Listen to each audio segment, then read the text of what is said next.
नमस्कार। आप सभी का हमारे YouTube चैनल पर हार्दिक स्वागत है। हम अभी धातु व अधातु का पार्ट नंबर 5 जिसमें हम लोग ये पता करेंगे कि जो प्रकृति में जो धातुएं होती हैं वो किस रूप में प्राप्त होती है, कौन सी धातु ज़्यादा क्रियाशील होती है, कौन सी धातु कम क्रियाशील होती है, कौन सी धातुएं निम्न अभिक्रियाशील होती है और निम्न अभिक्रियाशील प्रकृति में किस प्रकार उपस्थित होती है, अधिक अभिक्रियाशील धातु किस प्रकार उपस्थित होती है। तो अपना आज का टॉपिक रहेगा धातुओं की प्राप्ति। मतलब प्रकृति में हम लोग धातुओं को प्राप्त करते हैं, आपको पता है कि चाहे वो खनन के रूप में करते हैं, उनको भूगर्भ पृथ्वी की भूगर्भ पट्टी में खोद कर उन धातुओं को निकालते हैं। तो कैसे निकालते हैं, वो कौन सी धातु कितनी क्रियाशील होती है, किस रूप में होती है, उनके बारे में बात करेंगे। तो अपना टॉपिक हो गया धातु की प्राप्ति। तो इसकी भाषा क्या दे रखी है, भाषा दे रखी है पृथ्वी की भूगर्भ पट्टी धातुओं का मुख्य स्रोत है। आपको पता है कि पृथ्वी के भूगर्भ में धातुओं का भंडार है, अलग अलग प्रकार की धातु पाई जाती है। अब मुख्य स्रोत कौन सा है, पृथ्वी की भूगर्भ पट्टी, भूमि के अंदर का भाग हो गया अपना।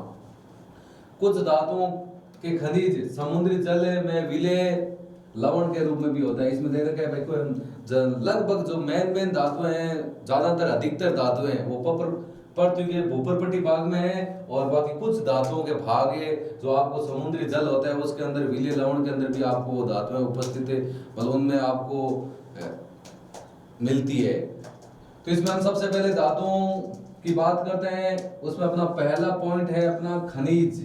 खनिज की बात करते हैं, आपको पता होना चाहिए खनिज क्या होता है। ये सब छोटी कक्षा में भी इसकी परिभाषा आती है, खनिज क्या होता है।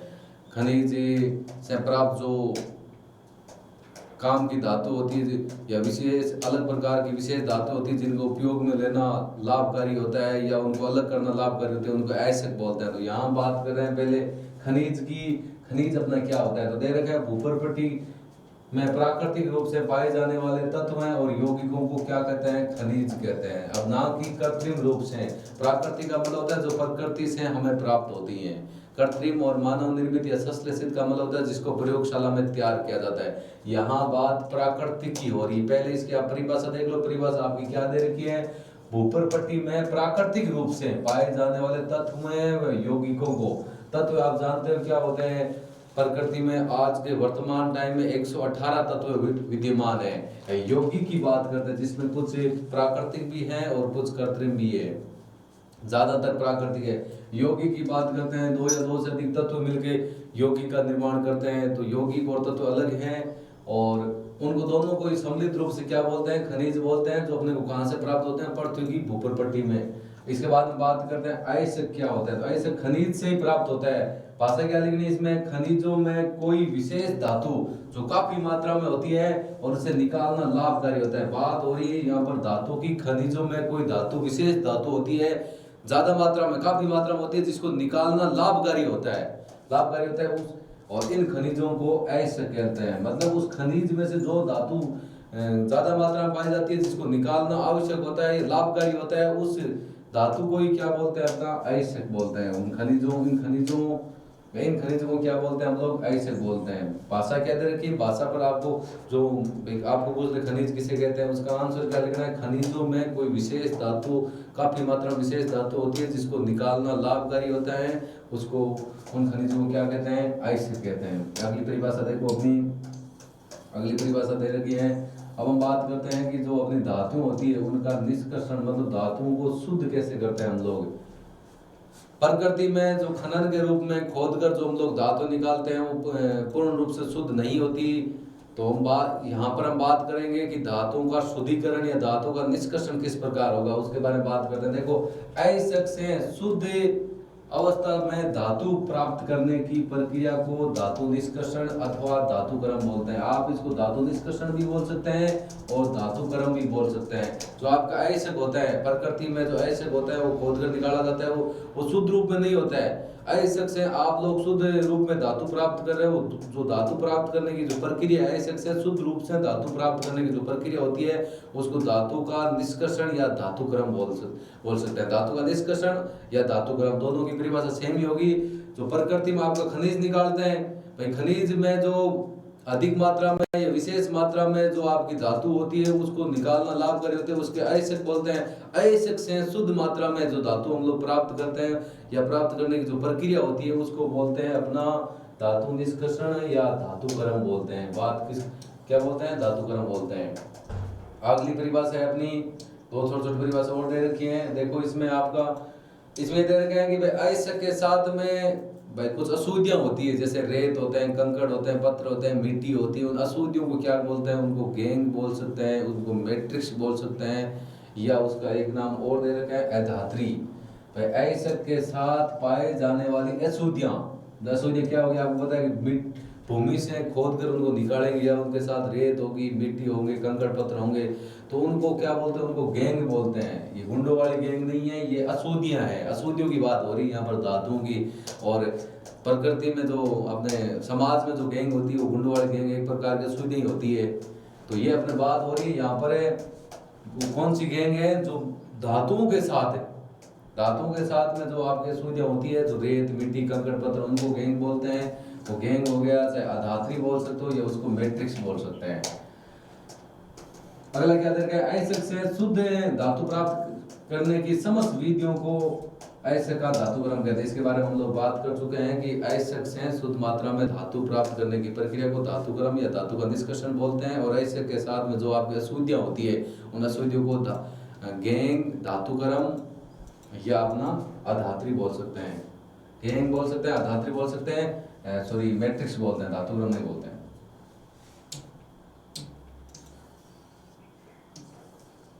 आगे बात करते हैं धातुएं होती है प्रकृति में। मैंने आपको हम लोग पहले सक्रियता श्रेणी पढ़ चुके हैं। सक्रियता श्रेणी का मतलब होता है कुछ धातुओं, सक्रियता श्रेणी में क्या होता है? उन धातुओं को अभिक्रियाशीलता या क्रियाशीलता के घटते क्रम में व्यवस्थित किया जाता है, अवरोही क्रम में व्यवस्थित किया जाता है। ऊपर वाली धातु होती है वो ज्यादा क्रियाशील होती है, बीच वाली धातुएं जो मध्यम क्रियाशील होती है, और नीचे वाली धातु होती है कम क्रियाशील होती है। प्रकृति में हम जैसे हम भूप्रपट्टी से खोद कर धातुओं को निकालते हैं तो सारी धातुएं एक जैसे नहीं होती। कुछ धातु होती है वो कम अभिक्रियाशील होती है, निम्न अभिक्रियाशील होती है, कुछ मध्यम होती है, कुछ उच्च अभिक्रियाशील होती है। तो यहाँ बात हो रही है सबसे पहले देखो निम्न अभिक्रियाशील की, कम अभिक्रियाशील की। पहला पॉइंट आपका क्या दे रखा है? प्रकृति की कम क्रियाशील धातु जैसे सोना, चांदी, प्लेटिनम स्वतंत्र अवस्था में पाई जाती है। जैसे ये मान लो कि पृथ्वी से खोद कर चाहे सोने को निकालते हैं, चांदी को निकालते हैं, चाहे प्लेटिनम को निकालते हैं, ये ऐसी धातुएं हैं जो मुक्त रूप में होती है। ये सब मतलब ये संयुक्त अवस्था में नहीं होती, स्वतंत्र अवस्था में होती है। स्वतंत्र अवस्था का होने का मतलब है कि ये अक्रिय धातुएं आसानी से दूसरी धातुओं के साथ क्रिया नहीं करती, कम अभिक्रियाशील धातुएं हैं। तो प्रकृति में आपको यदि पूछे ना कि निम्न अभिक्रियाशील धातुओं के नाम लिखो, तो आप नाम लिख सकते हो सोना, चांदी और प्लेटिनम। इन धातुओं को जब पृथ्वी के भूगर्भ से खोद कर निकाला जाता है तो ये स्वतंत्र अवस्था में अपने को प्राप्त होती है।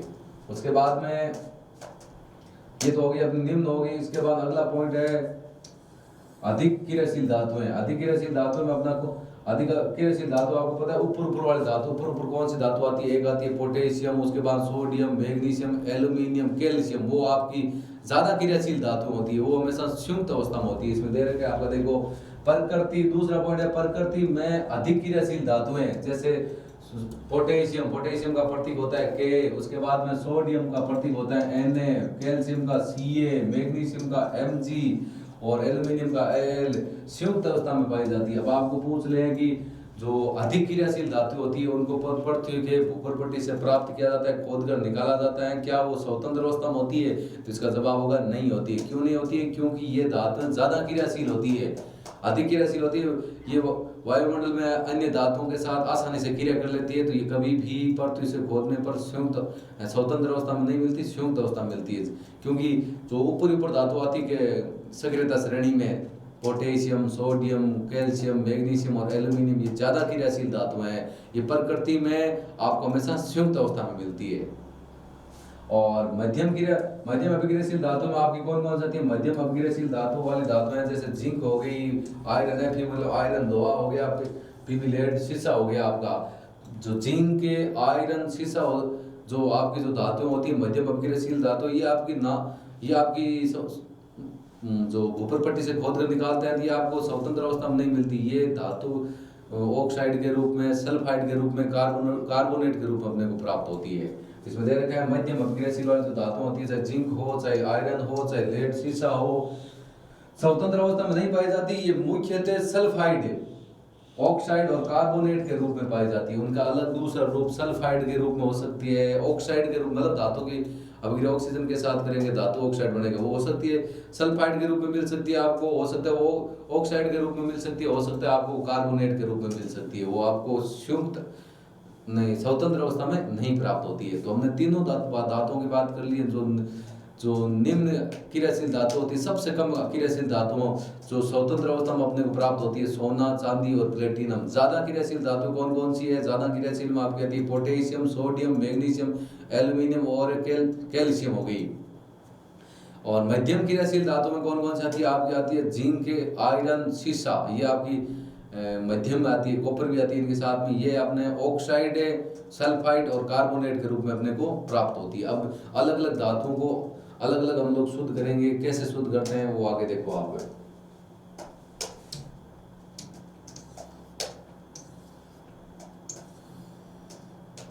ये तो मैंने आपको बता दिया। ये हो गया अपना, इसमें जो अभी तीनों क्रियाशीलता की बात की थी उनके अनुसार एक पॉइंट बनाए गए हैं कि धातुओं को उनकी क्रियाशीलता के आधार पर, क्रियाशीलता के आधार पर उनको 3 वर्गों में विभाजित किया जा सकता है। मतलब धातुओं की बात हो रही है, धातुओं की उनकी अभिक्रियाशीलता के आधार पर उनको कितने भागों में बांट सकते हैं? 3 भागों में। एक हो गया आपका निम्न अभिक्रियाशील धातु है, मध्यम अभिक्रियाशील धातु है, उच्च अभिक्रियाशील धातु है। निम्न अभिक्रियाशील धातु में आपकी आएगी Au सोना हो गया, और चांदी हो गई, Ag हो गई, प्लेटिनम Pt प्लेटिनम हो गया आपका, ये आपकी हो गई P लिखना चाहिए, Pt प्लेटिनम हो गया। मध्यम अभिक्रियाशील धातु अभी मैंने बात की थी, जिंक हो गया आपका, आयरन हो गया आपका, शीशा हो गया, और कॉपर भी साथ में हम लोग लिख सकते हैं इसके अंतर्गत। और उच्च अभिक्रियाशील में आपको मैंने बता दिया, पोटेशियम हो गया, सोडियम हो गया, कैल्शियम हो गया, मैग्नीशियम हो गया और एल्यूमिनियम। ये आपके ज्यादा अभिक्रियाशील, उच्च अभिक्रियाशील धातु हैं। आयस्क की बात हम लोग कर रहे थे भाई। आयस्क हम लोग देखो, सबसे पहले आयस्क से अलग अलग धातुओं को शुद्ध करने का तो ये अपना डायग्राम दिए दे रखे हैं, आपको बता देता हूँ। देखो सबसे पहले हम बात करते हैं आयस्क की। आयस्क का हम लोग सांद्रण करते हैं। सांद्रण करने पर अपने को पता चलेगा कि धातुएं होती है वो अपना कुछ धातु होती है जो निम्न क्रियाशील होती है, कुछ मध्यम क्रियाशील होती हैं और कुछ उच्च क्रियाशील धातु। सांद्रण करने पर पता चलेगा कि कौन सी धातु मध्यम है, कौन सी धातु उच्च है, कौन सी धातु निम्न है। तो जैसे हम लोग ऐसे का सांद्रण करते हैं, उन हम लोग धातु को 3 भागों में बांट देते हैं। 3 भाग कौन कौन से होते हैं? 3 भाग हो गए। एक आपका भाग हो गया, मैंने बता दिया, उच्च अभिक्रियाशील धातु होती है। उच्च अभिक्रियाशील में आपकी कौन सी आती है? पोटेशियम, सोडियम, मैग्नीशियम, कैल्शियम और एल्यूमिनियम। मध्यम अभिक्रियाशील धातु में आपकी कौन सी आती है? आयरन, जिंक, शीशा, कॉपर हो गया। और निम्न अभिक्रियाशील धातु में कौन कौन सी आपकी धातु आती है? निम्न अभिक्रियाशील धातु में आपकी आती है, एक आपकी सोना हो गया, चांदी हो गया, प्लेटिनम हो गया, निम्न में आ जाएगी। तो अब बात करते हैं कि इनको शुद्ध कैसे करते हैं। मतलब इनको शुद्ध करने का जो आपका डायग्राम दे रखा है, उस डायग्राम के द्वारा हम बताते हैं कि भाई किसको किस तरीके से हम लोग शुद्ध करते हैं। वो शुद्ध डायग्राम दे रखा है, भाषा नहीं दे रखी, सीधा आपको शॉर्टकट बता रखा है। तो देखो आप इसमें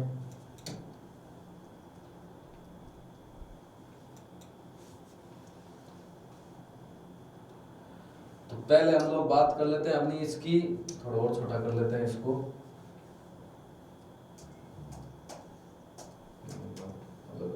पहले 2 की बात कर लेते हैं। पहले हम लोग बात कर लेते हैं जो आपकी निम्न अभिक्रियाशील धातु होती है, आपको क्या करना है? उनको गलित धातु का विद्युत अपघटन करना है। मतलब पहले उस धातु को गलित अवस्था में लेके आना है। गलित अवस्था में लाके उसके अंदर विद्युत धारा प्रवाहित करेंगे तो आपकी शुद्ध धातु प्राप्त हो जाएगी। आपको यदि पूछ ले कि जो आपकी उच्च अभिक्रियाशील धातुएं होती है उनको शुद्ध किस प्रकार किया जा सकता है, उसकी एकदम सरल सी विधि है कि उच्च अभिक्रियाशील धातुओं को गलित अवस्था में विद्युत धारा प्रवाहित करने पर शुद्ध धातु के रूप में प्राप्त कर सकते हैं। ये देखो एकदम सबसे सरल शरीर। उच्च अभिक्रियाशील धातु में कौन कौन सी धातु आती है?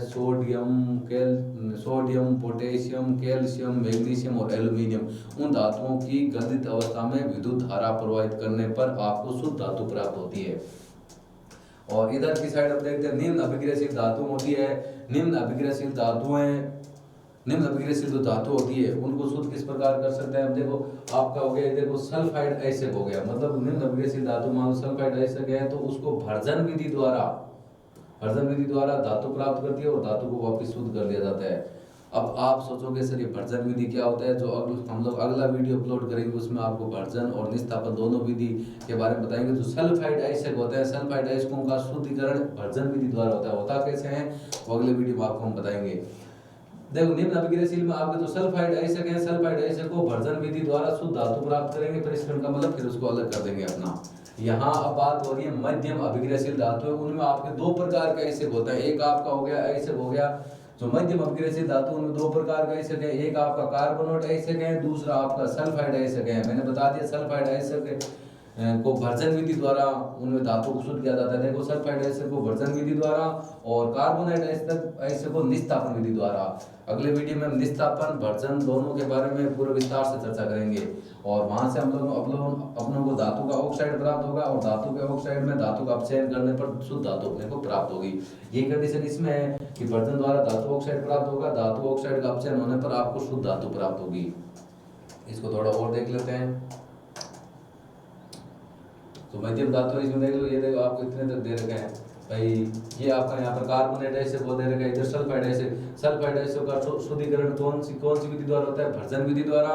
और कार्बोनेट आइसक का शुद्धिकरण कौन सी विधि द्वारा होता है, निस्तापन विधि द्वारा। फिर हम अपने इनको जो अपने धातु के ऑक्साइड प्राप्त होंगे, धातु के ऑक्साइड में धातु में अपचयन मतलब धातु के ऑक्साइड को गर्म करने पर आपका धातु में अपचयन हो जाएगा और आपको शुद्ध धातु आपकी प्राप्त हो जाएगी। ये जो आपका आइसक से धातु निष्कर्षण में प्रयुक्त चरण अलग अलग धातुओं को शुद्ध करने का चरण बताया।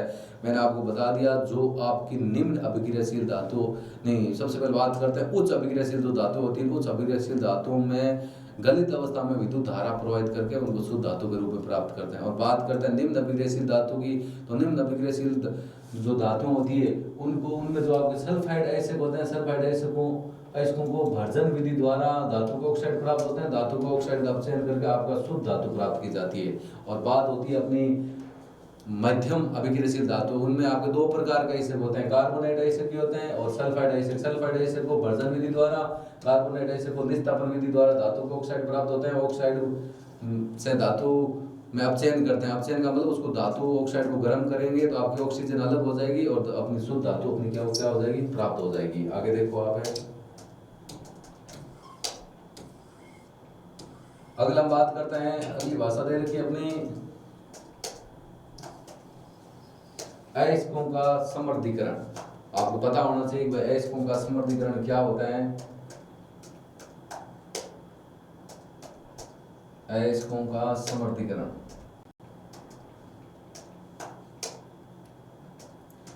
तो अपना अगला टॉपिक है अयस्कों का समृद्धिकरण है। अयस्कों का समृद्धिकरण क्या होता है, तो पहले हम लोग अयस्क की बात करते हैं कि किस तरीके से हम लोग अयस्क से शुद्ध धातु प्राप्त करते हैं। वही बात इसमें हो रही है। देखो पृथ्वी से खनिज अयस्कों में जो मिट्टी रेत आदि जैसी कई अशुद्धियां होती है जिन्हें गैंग कहते हैं। गैंग बोल सकते हैं, आधात्री बोल सकते हैं, मैट्रिक्स बोल सकते हैं, तीन नाम होते हैं। तो पहले इसमें आपकी ये गैंग की परिभाषा दे रही है, इसके बारे में हम लोग बात कर चुके हैं कि जो आपका पृथ्वी में जो खनिज होते हैं, खनिज अयस्कों बात हो रही है। पृथ्वी से खनिज अयस्कों में जो आपकी मिट्टी होती है, रेत होती है, उनमें मिट्टी रेत जैसी कई अशुद्धियां होती है। उन अशुद्धियों को क्या बोलते हैं, मतलब पृथ्वी से आप लोग जो खनिज ऐसे खोद कर निकालते हो उनमें मिट्टी रेत जैसी कई अशुद्धियां होती है, उन अशुद्धियों को गैंग बोलते हैं। आगे देखो आप है, आगे अपनी क्या दे रखी है भाषा, गैंग की हमने परिभाषा पढ़ ली। ये देखो आगे क्या दे रखे हैं अपना, आगे दे रखे हैं भाषा देख लो पहले कि धातुओं के निष्कर्षण से पहले अयस्कों से अशुद्धियों को हटाना आवश्यक होता है। मतलब आपको धातुओं को शुद्ध करने से पहले उनके अंदर कौन कौन सी अशुद्धियां हैं उनको हटाना जरूरी है। मतलब उनके अंदर रेत मिट्टी कंकड़ पत्थर जो है वो पहले उनको हटाएंगे, उनको हटाना आवश्यक होता है। और अयस्कों से गैंग को हटाने के लिए जिन प्रक्रियाओं का उपयोग होता है वह अयस्क में गैंग के भौतिक एवं रासायनिक गुणधर्मों के विभिन्नता पर आधारित है। मतलब नॉर्मल आपको पता लगता है कि भाई जो आपके खनिज अयस्क होते हैं उनमें जो गैंग होती है उनको हटाने के लिए किस प्रकार उनको हटाया जाता है, तो उनको उनके रासायनिक और भौतिक गुणधर्मों के आधार पर उनकी विभिन्नता पर आधारित है, उनके आधार पर उनको हटाया जाता है। मतलब कौन सी अशुद्धि किस प्रकार हटाई जा सकती है। भाई भौतिक प्रक्रिया द्वारा बड़े बड़े कंकड़ है तो उनको सीधा उठा छांट कर अलग कर सकते हैं। लेकिन यदि कुछ धातु एक दूसरे से मिली हुई है तो उनको विद्युत भैया किसी रासायनिक प्रयोगशाला या रासायनिक तरीके से नहीं, किसी प्रयोगशाला के द्वारा उन धातुओं में अयस्कों में जो अशुद्धियां उनको अलग किया जा सकता है। तो वो निर्भर करता है उनके भौतिक और रासायनिक गुणों के आधार पर। तो यहाँ पर है जो हम बात कर रहे थे अपना जो टॉपिक था, अपना टॉपिक आपको पता है, अभी मैंने बताया कि टॉपिक है अपना अयस्कों का समृद्धिकरण है। समृद्धिकरण का मतलब हो गया कि जो आपकी धातुओं के अंदर जो आपकी अशुद्धियां होती हैं, उन अशुद्धियों को अलग कैसे किया जाता है। जो आपके खनिज ऐसे गए उनमें से अशुद्धि को अलग कैसे किया जाता है, तो पहले उनको हटाना जरूरी है। हटाएंगे कैसे, वो उनके भौतिक और रासायनिक गुणधर्म के ऊपर आधारित है। अब आगे बात करते हैं कि इस प्रकार पृथक्करण के लिए विभिन्न तकनीक अपनाई जाती है, अलग अलग प्रकार की तकनीक अपनाई जाती है। यही अपना अयस्कों का समृद्धिकरण है। इसके बाद में अगला है अपना, देख लो, हम बात कर रहे हैं धातुओं को शुद्ध करने की बात होगी। अब हम लोग धातुओं को शुद्ध करेंगे। कौन सी धातुओं का, सबसे पहले हम लोग देखो सक्रियता श्रेणी में नीचे आने वाली धातुओं का निष्कर्षण करेंगे। जो आपकी धातुएं नीचे आ रही हैं, नीचे का मतलब होता है जो धातुएं कम क्रियाशील है या मध्यम अभिक्रियाशील धातुएं, उनकी बात करते हैं। उनमें अपना देख लो मध्यम अभिक्रियाशील धातुएं हैं, उनको हम लोग जो नीचे आते, नीचे का मतलब ऊपर वाले जो ज्यादा क्रियाशील नहीं, जो मध्यम अभिक्रियाशील धातुएं उनको शुद्ध कैसे किया जाता है। देखो सक्रियता श्रेणी में नीचे आने वाली धातुओं की अनअभिक्रियाशील होने के कारण ऑक्साइड को गर्म करने से धातु में बदल जाती है। जो आपकी नीचे जो आपकी धातु आती है, नीचे में एक तो ज्यादा नीचे तो स्वतंत्र अवस्था में होती है, उनको तो क्या करना, वो तो शुद्ध रूप से प्राप्त होती है। लेकिन नीचे और भी धातु है, जैसे कॉपर है, पारा है, आयरन है, जिंक है, उनको कैसे शुद्ध किया जा सकता है, उनकी बात हो रही है। तो उनको शुद्ध करने के लिए भाई वो धातु अनअभिक्रियाशील है, मतलब वो किसी के साथ आसानी से अभिक्रिया नहीं करती। इसके कारण आपको सिर्फ उनके ऑक्साइडों को गर्म करना है। उनके ऑक्साइडों को गर्म करने पर आपकी धातु में बदल जाती है। देखो देर का सक्रियता श्रेणी में नीचे आने वाली धातु अनअभिक्रियाशील, मतलब वो आसानी से दूसरे धातुओं के साथ क्रिया नहीं करती। इसी अनअभिक्रियाशील होने के कारण ऑक्साइड को आपको जो धातु, जिस धातु का ऑक्साइड है, चाहे आयरन है तो आयरन ऑक्साइड हो जाएगा, जो आपकी कॉपर है तो कॉपर ऑक्साइड हो जाएगा, मरकरी है मरकरी ऑक्साइड, लेड ऑक्साइड हो जाएगा। वो गर्म करने पर आपकी धातु में बदल जाती है। इसमें आपको उदाहरण आ रखा है, पहला उदाहरण क्या है, देखो पारा। पारा का प्रतीक आप जानते हो Hg। पारा एकमात्र ऐसी धातु होती है जो सामान्य ताप पर कौन सी अवस्था में होती है, द्रव अवस्था में होती है। पारा के अयस्क, अब एक क्वेश्चन भी आता है अपने किताब बुक में भी आ रखा है कि सिनाबार है, सिनाबार है HgS, मर्क्यूरिक सल्फाइड है। सिनाबार किसका अयस्क है, पारे का अयस्क है। किसका अयस्क है, पारे का, क्योंकि इसका सूत्र है HgS हो गया। उसको गर्म करने पर पारे ऑक्साइड में चेंज होगा, पारे ऑक्साइड बदल जाता है और उसे और अधिक गर्म करने पर पारे में अपचयित हो जाता है। कहने का मतलब हो गया जो आपकी सक्रियता श्रेणी में जो नीचे स्थित धातुएं हैं वो अनअभिक्रियाशील होने के कारण धातु के ऑक्साइड को गर्म करके शुद्ध धातु प्राप्त की जा सकती है। पहला एग्जाम्पल यहाँ पर आ रखा है पारा का, कि जो पारा होता है, पारा का जो अयस्क है सिनाबार, सिनाबार को आप गर्म करोगे तो आपको पहले क्या प्राप्त होगा, उसका गर्म करने पर जो पारा ऑक्साइड प्राप्त होगा, उस पारे ऑक्साइड को और अधिक गर्म करोगे तो आपका अपचयित के रूप में शुद्ध पारा प्राप्त हो जाएगा। कैसे होगा वो भी आपको मैं समीकरण के द्वारा बता देता हूँ। ये आपको पहला एग्जांपल है, देख लो। एग्जांपल ये दे रखे है, भाषा आपकी दे रखी है यहाँ पर, देखो पहले भाषा भी साथ में रख देता हूँ। भाषा क्या दे रखी है, देखो पारा Hg के अयस्क सिनाबार HgS, ये देखो आपका पारा का अयस्क हो गया। अब इसको हम सीधा लिख सकते हैं HgSe। अब इसको क्या करना है, इसको गर्म करना है। गर्म करने के लिए आपको ऑक्सीजन की उपस्थिति में गर्म करना है। देखो यहाँ पर तीर का निशान लिखना है, यहाँ तीर का निशान छोटा है, तापन का मतलब हो गया गर्म करने पर। ये आपका सिनाबार अयस्क है, किसका, पारे का अयस्क है, इसको आपको गर्म करना है। गर्म करेंगे तो आपको आगे ये ऑक्साइड प्राप्त होगा। जिस धातु को गर्म कर रहे हैं उसी धातु का ऑक्साइड प्राप्त होगा। उसके साथ में अब अगली गैस प्राप्त होगी, वो SO2 मतलब सल्फर डाइऑक्साइड होगी, क्योंकि इसके अंदर ये मर्क्यूरिक सल्फाइड है। उसको गर्म करने पर मर्क्यूरिक ऑक्साइड प्राप्त हो जाएगा। ये देख लो अपना।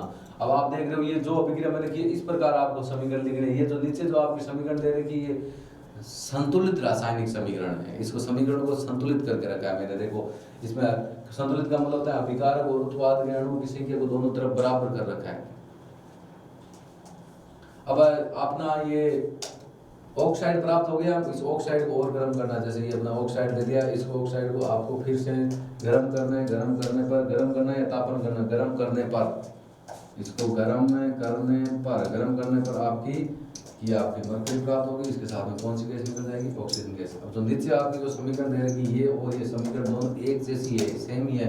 नीचे वाले समीकरण आपकी संतुलित रासायनिक समीकरण है और मैंने आपकी सीधी रासायनिक समीकरण लिखी। अब मैंने बता दिया जो सक्रियता श्रेणी में नीचे आने वाले जो धातुएं हैं उनमें जो ऑक्साइड होता है उन ऑक्साइडों को गर्म करके शुद्ध धातु प्राप्त, मतलब शुद्ध गर्म करके उनका अपचयन करके शुद्ध धातु प्राप्त की जाती है। ये देख लो, अपचयन का मतलब क्या, ऑक्सीजन का निकलना। ये देखो ये आपका धातु ऑक्साइड है, इस धातु ऑक्साइड को गर्म कर रहे हैं, गर्म करने पर अपचयन की परिभाषा दो होती है, एक तो हाइड्रोजन का जुड़ना, यहाँ हाइड्रोजन है नहीं ना तो हाइड्रोजन जुड़ रही है। किसी रासायनिक अभिक्रिया में ऑक्सीजन का निकलना, ये देखो आगे H, ये पारा अपना अलग हो रहा है, ऑक्सीजन अलग हो रही है, ऑक्सीजन अलग हो रही है तो किसी रासायनिक अभिक्रिया में उसका अपचयन ऑक्सीजन को निकाल कर शुद्ध धातु प्राप्त कर रहे हैं, ये आपका शुद्ध पारा प्राप्त हो रहा है। थोड़ा एक उदाहरण और देख लो। अगला उदाहरण है, इसमें बताया कि इसी प्रकार, जिस प्रकार हम लोगों ने पारे को शुद्ध किया उसी प्रकार इसमें दे रखा है कि इसी प्रकार तांबे भी अयस्क से प्राप्त किया जा सकता है। मतलब जिस प्रकार हमने अयस्क से पारे को प्राप्त किया उसी प्रकार अपना तांबे को भी, तांबा का मतलब कॉपर को प्राप्त करता है। यहाँ बात हो रही है, देखो ये कॉपर सल्फाइड का सूत्र दे रखा है Cu2S ऐसे लिखना है, कॉपर सल्फाइड। कॉपर सल्फाइड की अभिक्रिया आपको किसके साथ करनी है, ऑक्सीजन के साथ। इसको आपको क्या करना है, गर्म करना है। क्या करना है, गर्म करने पर, तापमान लिख दो, चाहिए नाम लिख दो, गर्म करने पर आगे जाकर आपको प्राप्त हो रहा है Cu2O, कॉपर ऑक्साइड है और सल्फर डाइऑक्साइड है। इस प्रकार आपकी समीकरण लिख रही है। जो नीचे वाले जो आपकी समीकरण लिख रही है ना, दिखाई दे रही होगी, ये आपकी संतुलित रासायनिक समीकरण है। संतुलित रासायनिक मतलब दोनों तरफ हमने अणुओं की संख्या को घटा बढ़ा कर, जैसे यहाँ कॉपर आपके 2 है, यहाँ पर भी आपके 2, चलो सल्फर यहाँ 1 है, यहाँ पर भी 1। ऑक्सीजन को बराबर करने के लिए भाई ऑक्सीजन वहाँ 2 है, यहाँ पर 3 दे रखे हैं। पहले हम लोग इनको बराबर करेंगे, इसको 2 से गुणा किया, 2 से गुणा करते ऑक्सीजन 4 ये हो गए। अब 4 हो गए, उधर 2 है, 2 से गुणा करते ये सल्फर 2 हो गए। तो पहले 2 सल्फर करेंगे, तो जैसे सल्फर को 2 से गुणा करते हैं तो यहाँ कॉपर 2 एक्स्ट्रा हो जाते हैं। तो इस प्रकार हम लोग अणुओं की संख्या दोनों तरफ घटा बढ़ाकर बराबर कर रहे हैं। इस स्थिति में देख लो, यहाँ पर आपके कॉपर 4 है, इधर भी आपके थोड़ा सूत्र इस प्रकार लिखा हुआ है कि सूत्र इस प्रकार 2Cu2S है प्लस 3O2। टाइपिंग में थोड़ा हो गया इस प्रकार, नीचे हो गया 2Cu2O copper oxide plus 2SO2। इस प्रकार आपकी समीकरण है। इसमें आपके कॉपर 4 है, इधर भी आपके कॉपर 4 है, इधर आपका सल्फर है 2 है, इधर भी आपके सल्फर 2 है, इधर ऑक्सीजन 3, 6, 2 और 4, 6 हो गए। इस प्रकार ये समीकरण आपकी संतुलित है। अब आपको ये साथ में इसको यदि दोनों को इधर लिखना चाहो तो लिख सकते हो इधर, और सीधा लिखते हो तो सीधा कॉपर ऑक्साइड, क्योंकि अपने को कॉपर ऑक्साइड से मतलब है, कॉपर ऑक्साइड आप सीधा भी लिख सकते हो। कॉपर ऑक्साइड लिखकर है ये जो आपने दे रखा है भाई, इसको समीकरण कैसे होगी, Cu2O। ये पूरा भी उतार सकते हो आप, या कॉपर ऑक्साइड भी लिख सकते हो। कॉपर ऑक्साइड को आपको क्या करना है, वापस गर्म करना है दोबारा। इसको गर्म करेंगे, गर्म करने पर आपका शुद्ध कॉपर प्राप्त हो जाएगा और ऑक्सीजन प्राप्त होगा। इस समीकरण को नीचे वाली स्थिति में आपका संतुलित कर रखा है। संतुलित कैसे करेंगे, यहाँ ऑक्सीजन 2 है भाई, मैं आपको करके बता दूं, यहाँ ऑक्सीजन 2 है, यहाँ ऑक्सीजन 1 है, तो इसको यहाँ 2 से गुणा करें, 2 से गुणा करते हैं, यहाँ कॉपर 4 हो गए, तो लो इसको 4 से गुणा, ये आपकी समीकरण इसके जैसे संतुलित हो गई। तो इस प्रकार हमने कॉपर जो सक्रियता श्रेणी में नीचे आने वाली जो धातुएं थी उनको किस प्रकार शुद्ध करते हैं, मतलब जो नीचे आपकी सक्रियता श्रेणी में जो नीचे आने वाली जो धातुएं हैं, चाहे कॉपर है चाहे आपकी शीशा है, उनमें जो ऑक्साइड होते हैं उन ऑक्साइडों को गर्म करके या उनका अपचयन करके उनको शुद्ध धातु के रूप में प्राप्त करते हैं। और आज के लिए हम लोग इतना ही पढ़ेंगे। ये जो अपनी धातु और अधातु का पार्ट नंबर 5 था। यदि आपको अच्छा लगा है तो अपने दोस्तों के साथ इसको शेयर कीजिए, अपने इस वीडियो को लाइक कीजिए, चैनल को सब्सक्राइब कीजिए। थैंक यू, जय हिंद, जय भारत।